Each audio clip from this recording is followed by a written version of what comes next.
తెలంగాణ మంత్రి మండలి ఇవాళ సమావేశం కానుంది. ముఖ్యమంత్రి రేవంత్ రెడ్డి అధ్యక్షతన కేబినెట్ భేటీ జరగనుంది. ఉదయం 9 గంటలకు సచివాలయంలో జరగనున్న ఈ భేటీలో రాష్ట్ర బడ్జెట్కు కేబినెట్ ఆమోదముద్ర వేయనుంది.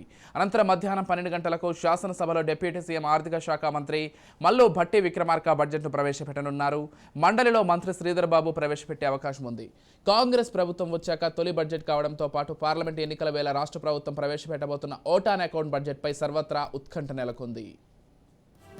తెలంగాణ మంత్రి మండలి ఇవాళ సమావేశం కానుంది.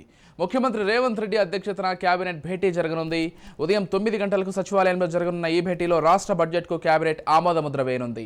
అనంతరం మధ్యాహ్నం 12 గంటలకు శాసనసభలో డిప్యూటీ సీఎం ఆర్థిక శాఖ మంత్రి మల్లు భట్టి విక్రమార్క బడ్జెట్ను ప్రవేశపెట్టనున్నారు. మండలిలో మంత్రి శ్రీధర్ బాబు ప్రవేశపెట్టే అవకాశం ఉంది. కాంగ్రెస్ ప్రభుత్వం వచ్చాక తొలి బడ్జెట్ కావడంతో పాటు పార్లమెంటు ఎన్నికల వేళ రాష్ట్ర ప్రభుత్వం ప్రవేశపెట్టబోతున్న ఓటాన్ అకౌంట్ బడ్జెట్పై సర్వత్రా ఉత్కంఠ అయితే నెలకొంది. ఇదే అంశానికి సంబంధించి మరిన్ని డీటెయిల్స్ అందించడానికి మా ప్రతినిధి మహేందర్ లైవ్ ద్వారా సిద్ధంగా ఉన్నారు.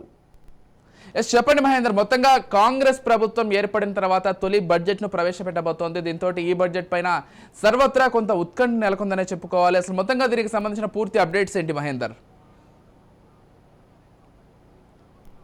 విజయ్, కాంగ్రెస్ పార్టీ అధికారంలోకి వచ్చిన తర్వాత మొట్టమొదటిసారి బడ్జెట్ ప్రవేశపెట్టనుంది. అయితే ఈ బడ్జెట్ ఎలా ఉండబోతుంది అనే దానిపైన సర్వత్రా ఒక ఆసక్తి అయితే నెలకొన్న పరిస్థితి కనిపిస్తుంది. ఇప్పటికీ వారు ఇచ్చినటువంటి 6 గ్యారెంటీలు పూర్తి చేయాలని అటువంటి 100 రోజుల గడువు ఉంది. దానికి సంబంధించినటువంటి కేటాయింపులు ఎలా ఉంటాయి, అలాగే ఇతర అన్ని శాఖల నుంచి ఇప్పటికే state development state finance corporation తెప్పించుకున్నటువంటి సూచనలు, అలాగే ఎన్నెన్ని శాఖలకు ఎంత నిధులు, ఇవన్నిటిపైన కూడా కేటాయింపులు ఎలా ఉంటాయి, వాస్తవ బడ్జెట్లు ఏంటి, ప్రతి సంవత్సరం లాగే ఈసారి కూడా బడ్జెట్ పెరుగుతుందా లేక అంత అలాగే తటస్థంగా వచ్చే అవకాశం కనిపిస్తుందా, ఎన్ని శాఖల నుంచి ఎంత డిమాండ్లు వచ్చాయనే దానిపైన అయితే పూర్తిగా స్పష్టం చేస్తూ కేబినెట్ అయితే ఇప్పటికే బడ్జెట్ అయితే రూపొందించినట్టు తెలుస్తుంది. ఈరోజు ఉదయం 9 గంటలకు కేబినెట్ సమావేశం నిర్వహిస్తున్నారు. కేబినెట్ సమావేశం తర్వాత మధ్యాహ్నం 12 గంటలకు ఉప ముఖ్యమంత్రి ఫైనాన్స్ మినిస్టర్ మల్లు భట్టి విక్రమార్క ఇటు అసెంబ్లీలో బడ్జెట్ ప్రవేశపెడతారు. అటు ఐటీ శాఖ మంత్రి దుద్దిల శ్రీధర్ బాబు మండలిలో ఇటు బడ్జెట్ను ప్రవేశపెట్టే అవకాశం కనిపిస్తుంది. అయితే ఈ బడ్జెట్ అలొకేషన్స్ ఎలా ఉండబోతున్నాయి, ఎంతెంత ఏ శాఖలకైతే ఇస్తున్నారు, ఆ ఆదాయం వచ్చి రాష్ట్ర ఆదాయం ఎంత, వచ్చే పెట్టే ఖర్చులు ఎంత, ఇవన్నిటిపైన ఉంది. ఇప్పటికే బీఆర్ఎస్ పార్టీ ఇచ్చినటువంటి 6 గ్యారెంటీలను 420 హామీలు అని చెప్తున్న నేపథ్యంలో వాటన్నిటికీ వాళ్ళ విమర్శలకు ఎక్కడ కూడా తావు లేకుండా ఈ బడ్జెట్ కేటాయింపులు అనేది పూర్తిగా స్పష్టంగా అన్ని శాఖలకు అందరినీ కూడా సమన్వయపరిచేలాగా అందరికీ సదృఢపరిచేలా ఉండాలని ఇటు రాష్ట్ర ప్రభుత్వం ఎదురు చూస్తున్నటువంటి ఈ బడ్జెట్లు చాలా బాగా రూపొందించినట్టుగా కూడా తెలుస్తుంది. అలాగే ఈరోజు అయితే గత 2 రోజులుగా సాగుతున్నటువంటి అసెంబ్లీ సమావేశాలకు మొదట గవర్నర్ తీర్మానం, తర్వాత గవర్నర్ ధన్యవాద తీర్మానం కూడా పెట్టిన నేపథ్యం అయితే మాజీ ముఖ్యమంత్రి కేసీఆర్ రాకపోవడం అనేది కూడా పెద్ద చర్చగా మారింది. అయితే ప్రజాస్వామ్యబద్ధంగా నడుచుకోవాలి, 2 సార్లు 2 పర్యాలు ముఖ్యమంత్రిగా చేసినటువంటి వ్యక్తి అనేటట్టు కాంగ్రెస్ పార్టీ నుంచి పెద్ద ఎత్తున విమర్శలు కూడా వస్తున్న నేపథ్యంలో దాన్ని బీఆర్ఎస్ నేతలు అయితే ఖండించారు. అలాగే బీఆర్ఎస్ పార్టీ దీన్ని స్పందించింది. అలాగే నేడు కేసీఆర్ సమావేశాలకు వస్తున్నాడు, బడ్జెట్ సమావేశాలకు తాను వస్తున్నట్టుగా కూడా తెలిసిన నేపథ్యం. సో ఈరోజు ప్రతిపక్ష హోదాలో ముఖ్యమంత్రి 2 సార్లు ముఖ్యమంత్రిగా చేసినటువంటి కేసీఆర్ బడ్జెట్ సమావేశాల్లో పాల్గొన్నారు.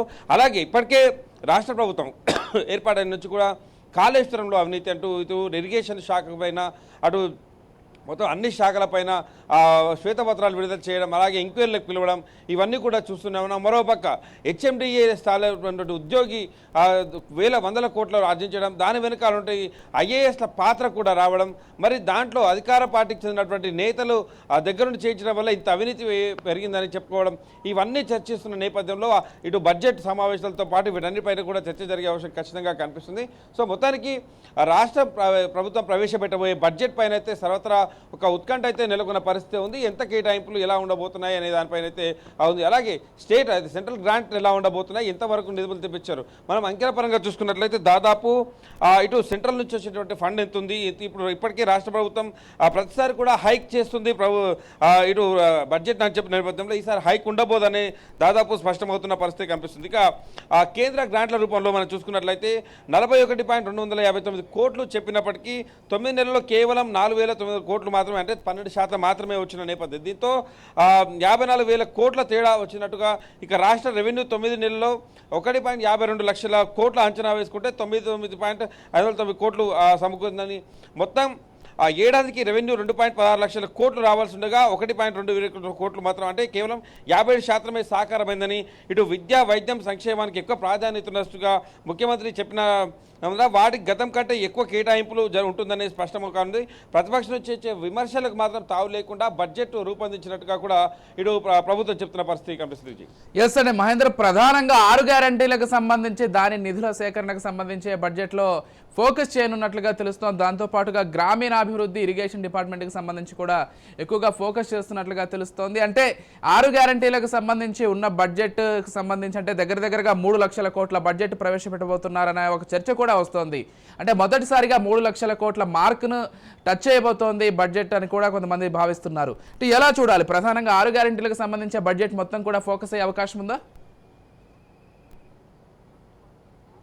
ఎస్ విజయ్, గత ప్రభుత్వం గత పాలనలో గత బడ్జెట్లో 2.90 కోట్లు మాత్రమే బడ్జెట్ ప్రవేశపెట్టినట్టు ఈసారి 15% హైక్ ఉంటుంది ప్రతిసారి లాగా ఈసారి అనుకున్న నేపథ్యంలో. కానీ అలాంటి హైకులు మాత్రం ఎక్కడ లేనట్టుగానే తెలుస్తుంది. మొత్తం 6 గ్యారెంటీలకు ఇచ్చిన గడువు దగ్గర పడుతుండడంతో 6 గ్యారెంటీలో ఇప్పటికీ అమలుపరుస్తున్నటువంటి గ్యారెంటీలు కాకుండా మిగతా 6 గ్యారెంటీలకు కూడా ప్రభుత్వం ఏ రకంగా కేటాయింపులు చేయాలి, ఇటు విద్య, వైద్యం, అలాగే గ్రామీణ ప్రాంతాలకు సంబంధించినటువంటి గ్రామీణ శాఖ కావచ్చు, ఇవన్నీ కూడా, అలాగే ఇరిగేషన్కు ముఖ్యంగా కేటాయింపులు ఉన్న నేపథ్యం కనిపిస్తుంది. మొత్తానికైతే ప్రభుత్వం నిర్ణయించిన వాస్తవిక ఆదాయం ఎంత ఉంది, వీటన్నిటిని కూడా కూలంకుషంగా వివరించి ఆదాయం ఎంత పెట్టారు, ప్రతిసారిలాగా మాయ మంత్రం చేసినట్టుగా కాకుండా 15% పెంచామన్నట్టు కాకుండా ఈసారి క్లుప్తంగా కేంద్రం నుంచి ఎంత నిధులు వస్తున్నాయి, రాష్ట్ర ప్రభుత్వం నిధులు ఎంత ఉన్నాయి, ఎంత కేటాయింపులు ఎప్పుడెప్పుడు చేయాలి అనే దానిపైన ఒక స్పష్టమైన ఇప్పటికే అన్ని శాఖల నుంచి కూడా పూర్తి వివరాలు అయితే స్టేట్ కార్పొరేషన్ డెవలప్మెంట్ తీసుకొచ్చిన నేపథ్యం, అలాగే సిఎస్ కూడా వీరందరి నేపథ్యంలో బడ్జెట్ అయితే రూపొందించారు. వీటిపైన ఎంతైతే కేటాయింపులు అనే దానిపైన, అలాగే ప్రతిపక్షాల నుంచి 6 గ్యారెంటీలు 420 గ్యారెంటీలు అనేటట్టు ప్రభుత్వం ఇప్పటికే ప్రతిపక్ష పార్టీలు విమర్శిస్తున్న నేపథ్యంలో వాళ్లకు ఎక్కడ కూడా తావు లేకుండా పూర్తిగా బడ్జెట్ కేటాయింపులు చేస్తారని ఆ రకంగా పొందుపరిచినట్టుగా కూడా ఇప్పటికే ప్రభుత్వం స్పష్టం చేస్తున్న కనిపిస్తుంది. చూడాలి బడ్జెట్ మరి ఇప్పుడు ప్రవేశపెట్టే బడ్జెట్ ఎలా ఉండబోతుంది, ఇరిగేషన్కు ఎంత మేర కేటాయింపులు చేస్తుంది, ఇటు వైద్యకు విద్య అన్ని కూడా చేస్తుంది. ముఖ్యంగా ప్రాజెక్టుల విషయంలో ఇప్పటికే పెండింగ్లో ఉన్న ప్రాజెక్టులు కావచ్చు, మరి వాటిపైన ఇప్పుడు దృష్టి సారిస్తుందా, లేక తర్వాత బడ్జెట్లో ఏమైనా కేటాయింపులు చేస్తారా? ఇప్పటికిప్పుడు 6 గ్యారెంటీలే ప్రభుత్వం ముందున్నటువంటి ఛాలెంజ్ కాబట్టి వీటిపైన ఎక్కువ ఫోకస్ పెడుతుందా అనే దానిపైన అయితే ఎదురు చూడాలని అవసరం అయితే ఖచ్చితంగా కనిపిస్తుంది. Right, thank you Mahender.